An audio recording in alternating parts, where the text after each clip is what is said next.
Hi, welcome to episode 2 of the Landlord Finance and Wellness Course. In the last episode, we shared that a lot of landlords across Africa struggle to meet their goals of getting great return on investment on their property. In this episode, I'll share a couple of reasons why this is the case. So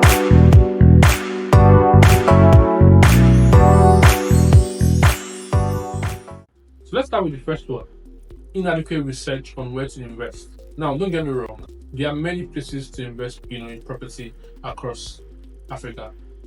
And in some cases, landlords build, for example, where their parents are giving them land, or they have some cheap land, and that's fine. But let me tell you a quick story. I met a landlord in 2020 who had built about 50 units of property across Lagos, and they were in interesting parts of Lagos. What we found, though, when we sort of did our analysis, was that if he had spent all of that money in just one location in Lagos, right, he would have received far more rent than all of those 50 units of properties across different locations. That's interesting because with multiple units, there's more troubles, there's more maintenance problems, there's more properties to manage, and you're still getting exactly the same income as one property, in a different location. So, my advice to landlords is research before you invest.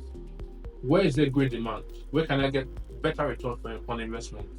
Again, the developer is not your best friend when you are doing research. It's important to find a third party who doesn't have anything to gain from the process to advise you on where to invest in your property. Number two, unprofessional property managers. I've seen many landlords say, "Oh, I don't want to pay 5% or 10% to a third party to help manage my property."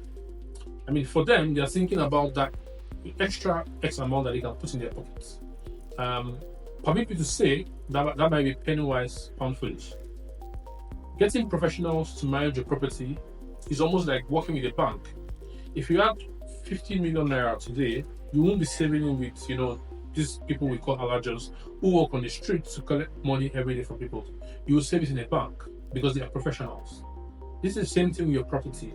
You're better off paying that 10% to a property manager so they can do a good job. Interestingly, with a great property manager, your income also increases. So you actually do not lose anything. When I say property managers, by the way, I'm not referring to agents. Agents have no skin in the game. They bring tenants to you and then they are gone. If tenants damage your property, if tenants, are criminals and all of that, they don't lose anything because they have already moved on and you have to deal with, whatever has come with these tenants.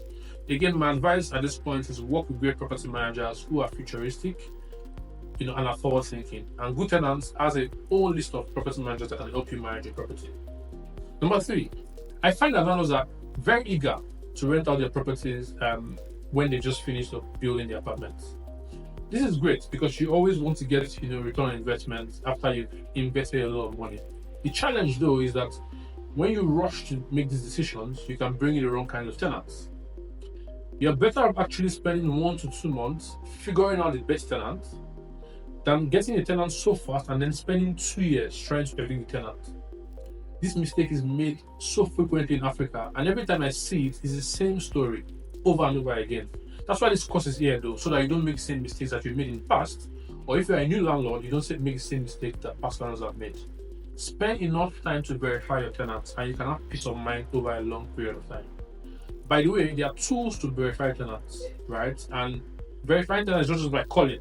No, it's not just by getting results from them about their income. It's actually verifying data that they provide, right? So that you are sure they are renting out to the right tenant.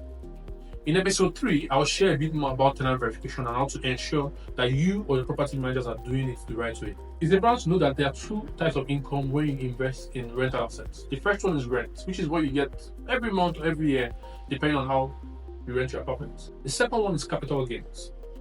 Now, the things you do today will affect how much you earn when you decide to sell your property in the future and give it to your children. And that's really the major income on property, right? Now, decisions about maintenance, for example, fixing things on time before they become bigger problems, right? Or getting the right property manager. Today, I'm paying in 10% of your rent. All of this affects the quality of your building in 20, 30 years when you are selling it or hand over to your manager. I hope you've learned something today. By embracing these strategies, you set the foundation for having a stress-free experience as a landlord. Thank you for listening and see you in episode 3.